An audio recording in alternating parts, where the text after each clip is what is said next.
nga Rifat Ismaili, nëse do qetësi, mos shko në konkurs. Nëse do ajër të freskët, shko në mal, ose në fush. Por, nëse do dhimbje koke, shko edhe merr pjesë në një konkurs.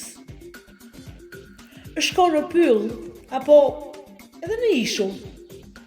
Nëse do kuraj edhe vetë besim.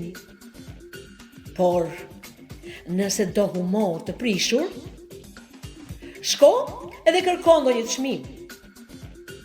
Nëse dëshiron lirin, lahu në liqen në agim. Por, nëse do pakës zhgënjim, prit jurit të të japin një çmim. E nëse do gjumin e qetë, shkruaj për vete e pa tundime. Por, nëse do flakët e ferrit, shko në konkurs edhe prit për çmime.